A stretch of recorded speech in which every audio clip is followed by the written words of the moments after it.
Hey everyone, so today I am going to tell you about what to do while IELTS exam means what things should be considered and be careful about. The first module is listening. हम listening से इसीलिए start कर रहे हैं क्योंकि listening हमारा वहाँ पे भी first module रहने वाला है. First of all, listening में nervous नहीं होना.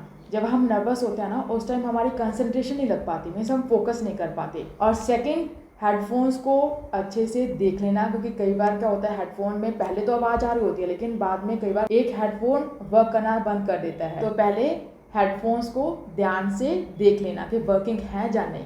उसके बाद आपने इंस्ट्रक्शंस को रीड करना है. जैसे 1 वर्ड लिखा, 2, 3 वर्ड. कई बार क्या होता है हम इंस्ट्रक्शंस रीड नहीं करते और हम 3 वर्ड्स लिख देते हैं जो कि 2 लिखने होते हैं. प्लीज़ इंस्ट्रक्शंस को पहले रीड कर लेना कि कितने वर्ड हमने फिल इन द ब्लैंक्स में लिखने हैं. और लिसनिंग जब करते हो ना उस टाइम अपने आप को इन्वॉल्व कर लो. ये सोचो कि मैं स्पीकर्स के साथ बैठा हूँ लेकिन चलो मेरे को इंग्लिश नहीं आती, वो नहीं, मैं इसलिए बोल नहीं रहा, लेकिन आपके साथ जो स्पीकर्स बैठे हैं वो आपके फ्रेंड ही बैठे हैं और वो बातें कर रहे हैं, आपने जस्ट उनको सुनना है. इसका मतलब क्या होगा कि आपको ये लगेगा कि वही इन्वायरमेंट में मैं बैठा हूँ और बातचीत चल रही है. जैसे आपने देखा होगा आपके टीचर्स जब इंग्लिश में बात करते हैं, जब आप बैठे होते हो आपको उनकी इंग्लिश क्लियर हो रही होती है बट आपको इंग्लिश बोलनी नहीं आती, इसलिए आप पार्टिसिपेट नहीं करते. तो सेम लिसनिंग में है कि अपने आप को इन्वॉल्व करना है. The last thing that you should consider before transferring listening answers is right answers in capital letters. जब आप स्मॉल लेटर्स में लिखते हो उस टाइम हमारे वर्ड्स कई बार लाइक आर को कई बार एस बना देते हैं, एस को कई बार आर बना देते हैं, वो क्लियर नहीं होता आपके एग्जामिनर को, जिसकी वजह से आपका वो रॉन्ग जाता है. हमेशा जब भी ट्रांसफर करने हैं लिसनिंग के आंसर्स उस time capital letters, only capital letters. और ये चीज़ तो मस्ट है कि लिसनिंग में फिल इन द ब्लैंक्स को कोई भी स्किप नहीं होनी चाहिए. अगर fill in the blank skip हो गई उसका हम तुक्का नहीं लगा सकते, लेकिन अगर हमसे कोई MCQ या फिर कोई और चीज़ मैप हो गया जैसे छूट जाता है, कोई बात नहीं, उसका हम तुक्का लगा देंगे.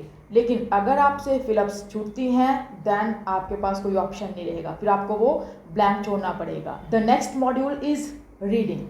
रीडिंग में फर्स्ट स्टेप है find out the easiest passage, means read passages names. पहले पैसेजेस के नेम देखिए कौन सा ईजी है.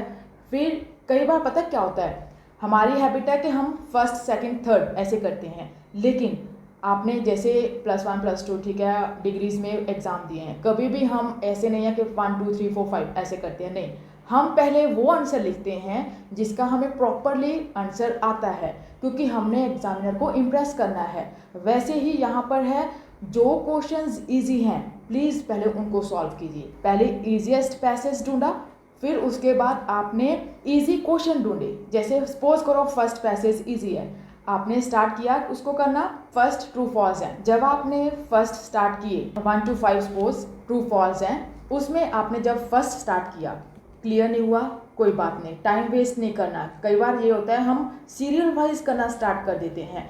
अगर फर्स्ट नहीं क्लियर छोड़ दो, कोई बात नहीं, सेकंड देखिए, सेकंड क्लियर है लगाइए, थर्ड ऐसे कीजिए. मतलब जब आप छोड़ते हो ना 40 क्वेश्चन है, अगर 40 में से आपने 10 छोड़ भी दिए तो भी आपके पास 30 नंबर हैं. 30 ले लिए तो भी आपके 7 बैंड हैं. और 10 में अगर आपने तुक्का भी लगा दिया 2-3 तो वैसे ही सही हो जाते हैं, तो 7.5 बैंड भी आप इजीली ले सकते हो. और इसमें भी वही है कि फिल इन द ब्लैंक्स नहीं छोड़ना. अगर फिल इन द ब्लैंक्स छोड़ दी वही चीज़ है, कोई आइडिया नहीं है क्या लिखें उसमें, तो ब्लैंक छोड़ना पड़ेगा आपको. लेकिन जब आप कोई भी MCQ या फिर कोई चीज़ छूट जाती है उसका कोई इशू नहीं रहता, आप तुक्का लगा सकते हो. फिल इन द ब्लैंक्स पे तो कोई तुक्का लगा ही नहीं सकता, तो इसीलिए बोल रही हूँ फिल इन द ब्लैंक्स पहले करना और ईजिएस्ट पहले देखना एंड क्वेश्चंस भी वही सॉल्व करना जो आपको इजी लग रहे हैं. अगर कोई डिफिकल्ट लग रहा है ना, टाइम वेस्ट नहीं करना. टाइम वेस्ट करोगे तो टाइम तो जा रहा है, फिर आपके बैंड आपको पता ही है कैसे आएंगे. फिर इसमें भी आपने कैपिटल लेटर्स में ही ट्रांसफर करने हैं अपने आंसर, क्योंकि इजी रहता है एग्जाम को चेक करना, और वो भी क्लियर होने चाहिए. ये नहीं है कि जल्दी जल्दी में कुछ और ही लिख दिया, वो भी क्लियरली लिखने चाहिए. The last module is writing. First of all read the statement 3 times. Task 2 में जब भी स्टेटमेंट को रीड किया उसको 3 टाइम्स रीड करना है.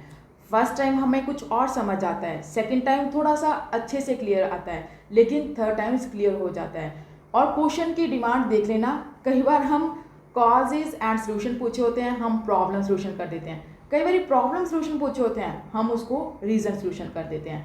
पहले स्टेटमेंट को 3 टाइम्स रीड करना है। फिर आपकी प्री प्लानिंग मस्ट है। प्री प्लानिंग में 3 स्टेप्स हैं। First one is ideas note down करो। ये देखिए कि कौन कौन से आइडियाज़ लिख सकता हूँ मैं इजीली। कई बार हमें लगता है कि इजी स्टेटमेंट आई है, लेकिन जब हम लिखना स्टार्ट करते हैं ना तो उस टाइम हमें दिक्कत आती है। एक आइडिया तो लिख लिया, लेकिन अब सेकंड टाइम वेस्ट हो रहा है, सोच रहे हैं, मीन्स वो टाइम हमने खराब कर दिया। तो पहले आइडियाज़ नोट डाउन कीजिए। 5 मिनट्स में प्री प्लानिंग हो जाती है, कोई इश्यू नहीं है इतना। देन उसके बाद कौन से कॉम्प्लेक्स सेंटेंसेस ऐड करने हैं आपने, उनको नोट डाउन कीजिए। आते हैं, हमें सभी को आते हैं कॉम्प्लेक्स सेंटेंसेस। प्रॉब्लम ये है जब हम लिख रहे हैं ना ऐसे याद नहीं रहते कि कौन सा ऐड करें। तो पहले नोट डाउन कर लो कि मैंने ऑल्दो, इफ, अनलेस, वेदर और in order to, not only but also, इधर और, मीन्स जो भी हैं कॉम्प्लेक्स सेंटेंसेस उनको नोट डाउन कर लो। और अगर किसी को कॉम्प्लेक्स सेंटेंसेस नहीं आते तो जिनका कल एग्जाम है तो प्लीज़ मेरी वीडियोस हैं 2 डाली हुई, उनको देख लेना।